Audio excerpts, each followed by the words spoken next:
Why do people with large expressive eyes tend to have kind hearts and work as designers, actors or artists?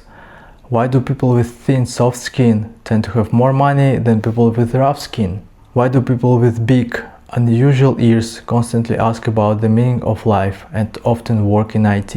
Turns out everything you need to know about yourself and your purpose is already written on your body. In the 1980s, two Soviet scientists built an entirely system around it. Viktor Tolkachev and Vladimir Ganzen. They spent years studying human behavior and put everything they found into a book called The Luxury of System Thinking. The theory they've created called System Vector Psychology, or SVP. They took Sigmund Freud's most famous work on erogenous zones and mapped it into a systematic matrix. They called it Ganzen's matrix, and from that they built something entirely new. Their idea was simple but radical. Any phenomenon in the world, including people, can be described through 4 dimensions: time, space, energy and information.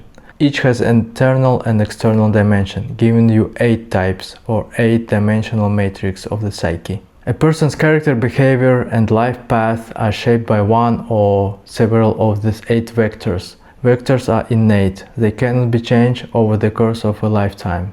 Identifying and accepting a vector helps you find meaning and purpose. If a person is unaware of which vector they belong to, they experience depression or cannot fully enjoy life. The existence of vectors is explained by the distribution of roles in primitive society. Over the course of evolution, these roles transformed into distinct personality types. Some people are naturally good with information, these are the visual and sound types. Some are naturally good with space, like the skin or muscular types. Muscular types, for example, love working with their hands. They like gardening, running marathons, building things. What Tolkachev and Ganzen did what expand Freud's core idea, that the person always chases pleasure and runs from the suffering. Take the visual type. They naturally love beautiful things, fashion, nature, art. They feel everything deeply, always empathizing, always sensing the emotion of the people around them. They make great designers, actors or artists. Then there are the sound types. Completely different people. They spend their entire lives asking one question: what is the meaning of my life? They're usually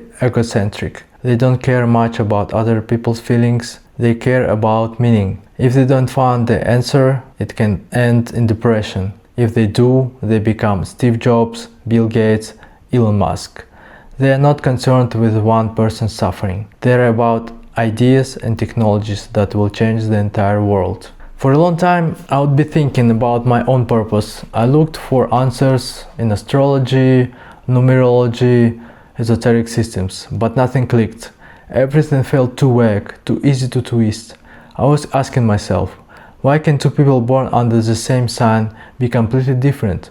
Why do twins born on the same day choose entirely different careers? When I discovered SVP, something just clicked. For the first time, the way people think, their choices, their contradictions, their blind spots started to make sense. I won't pretend I figured it all out, but even now, I catch myself reading situations differently. You notice things you used to walk right past. Everything around you is observable. You see people every day, and if you pay attention, you start noticing things. Some people are always rushing, others move like time doesn't exist, some obsess over how they look. Others couldn't care less. You've seen this, which means it's real. This isn't a horoscope you twist to fit whatever you want to believe. It's a map of how people actually work. Think of this way. Your hand was made to hold things. A pen, a tool, someone else's hand. Your legs were made to carry you forward. Your eyes were made to see where you are going. People work the same way. The visual type creates beauty. In art, in design, in the way they teach and they connect with the others. The sound type chases meaning, in music, in philosophy, in the questions nobody else is asking. The skin type builds business systems and the future itself. When someone is living in the line with who they actually are, you can see it. Their eyes light up, things fall into place and what they do starts to matter, not just to them but to the people around them. In the next videos I'm going to break each type down, their fears, their patterns, what it feels like from the inside. Thanks for watching and see you on the next one.